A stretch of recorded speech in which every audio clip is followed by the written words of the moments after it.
From Willis Towers Watson, welcome to ION 65, a podcast for public sector employers concerned about retiree healthcare.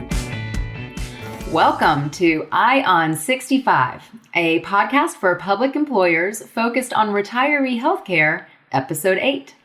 I'm Nina Kramer with Via Benefits by Willis Towers Watson. You may be wondering who I am and why you don't hear John Barquette's sage voice on today's show. If you'll remember back to this podcast's inaugural episode, Marianne described John as, quote, the smartest guy in healthcare. And when you're the smartest guy in anything, you are sure to be in high demand, and this is certainly true in John's case. John recently accepted a faculty position at the highly esteemed Johns Hopkins Bloomberg School of Public Health as a health policy scholar. And while I'm no healthcare or policy scholar, I have been in the healthcare space for close to 15 years. My background is in marketing and communications, and I've had the pleasure of working behind the scenes on several podcasts over the years. I was incredibly honored when Marianne invited me to join her on her podcast, and I'm so excited to be here with you today. Nina, thanks for agreeing to join me. And John, thank you so much for your immense contributions, and I wish you well in your new endeavor. So, Nina, I'm excited about today's episode, which will examine retiree healthcare for those not yet eligible for Medicare. Me too. There are so many jobs where workers need to retire before they are eligible for Medicare. In fact, for some public safety personnel, retirement is mandated at an age earlier than 65. I understand today you're going to share some exciting new information about how healthcare for pre-Medicare retirees just got more affordable. Why is that? Yes, Nina, this is really exciting news. So what we are talking about is the recent change to the Affordable Care Act brought about by the American Rescue Plan Act, or ARPA. Wait, let me stop you there. These are pre-Medicare plans for individuals and families available through the federal, state, or private exchanges, correct? That is correct. And the changes made to the ACA by the American Rescue Plan Act, or ARPA, are really exciting as they will increase the amount of tax credits or subsidies for those already eligible, and will expand eligibility to those who earn more than 400% of the poverty level. So, Marianne, let me back you up again. Explain to our listeners for a moment just how the subsidies, or as they're also called perhaps more correctly, advanced tax credits work. Sure. So when the Affordable Care Act was first enacted in 2014, federal subsidies were made available in the form of an advanced tax credit applied directly to your premium payment for the plan you enroll in. The subsidies were available for people earning between 100% and 400% of the federal poverty level. And the ACA said these people should not pay more than 9.8% of their income towards health care. And if you made more than the 400% of the poverty limit, or around $51,000 today for a single person, you did not qualify for the subsidy under the original act. Do I have that right? Yeah, Nina, you do. That's correct. But now, under the changes made by the American Rescue Plan Act, ARPA, even people earning more than 400% of the poverty limit will be eligible for a subsidy from the federal government as the cap has been removed. And no one will have to pay more than 8.5% of their income towards the premium for a benchmark silver plan. That sounds so significant. Could you give us an example? Sure. So let's take a 60-year-old in my state of Ohio with an income of $50,000. Under the original ACA provisions, he or she would pay $410 a month for a benchmark silver plan after the premium tax credit or subsidy was applied. Now, under the new provisions with ARPA, their premium would be reduced to $354 a month. That's an annual savings of nearly $700. These savings are significant, Nina. Yeah, and if I'm following correctly, for those who earn more than 400% of the federal poverty level, the drop in their costs is pretty significant too. It is. So let's again take a 60-year-old in Ohio, but this time with an income of $55,000, so above the 400% of the federal poverty limit.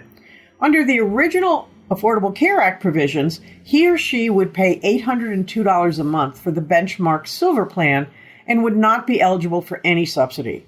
But under the new provisions with ARPA, their premium would be reduced to $390 a month. That's a 50% reduction. Because of the elimination of the cap, their costs go from 17% of their income to 8.5%, with the changes brought about by the ARPA. That is significant. So how has the ACA marketplace changed over the past 8 years since it has been in place? Have the prices gone up, down? Are there more, fewer plans available? I'm glad you asked that, Nina. The pre-Medicare marketplace has really improved. More carriers have entered the marketplace. Recent announcements by Aetna and Cigna suggest they will join other national and regional carriers who recently expanded their coverage areas. And I would assume this greater competition would bring about lower premiums with more people enrolling in these plans. Absolutely.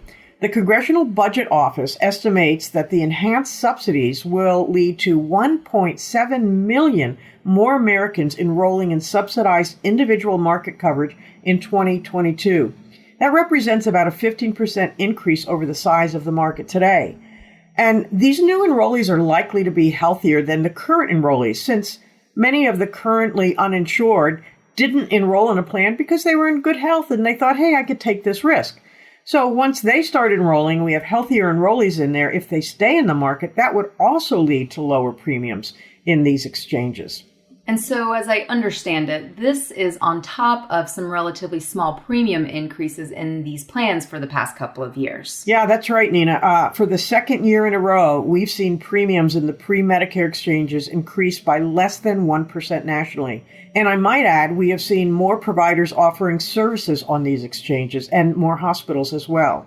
So this sounds like pretty good news for Americans, but what about employers or multi-employer funds who are providing pre-Medicare healthcare to their retirees? Can they use these plans and capitalize on the savings in ARPA? So the ARPA savings are only available to individual plans through an exchange or a marketplace, but certainly an employer can take advantage of that. What they would do is work with an exchange partner and enroll their folks instead of in a group plan into into individual plans, and then they would be able to capitalize on these savings. And as you know, this is the core business of Willis Towers Watson's Via Benefits. You know, Nina, I might add another bonus for multi-employer funds. Many funds group their pre-Medicare retirees in with their active employees. Now, this lowers the cost for the retirees, but it raises it significantly for active employees. If that employer were to move their pre-Medicare retirees to an exchange model, that would really create significant savings for their active employees. And some of those savings could be used to provide retirees with a larger subsidies, thereby reducing their costs in selecting a plan on the exchanges. Now that really sounds like it could be a win-win for multi-employer funds and their unions. Yeah, it is. It is. Go ahead. Yeah. So what about the subsidies? I mean, if the employer provides one, should the retiree take the employer's subsidy or the federal government subsidy? That is the question. And a good marketplace partner like Via Benefits helps that retiree decide that. Should they take their employer subsidy? Should they take the federal government subsidy? Now, they can't take both, Nina.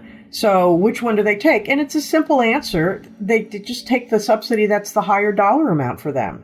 So it sounds like this could be the first decision a retiree makes with the help of a benefit advisor from the marketplace partner. I could even see this becoming an annual decision, as someone's income could change from year to year.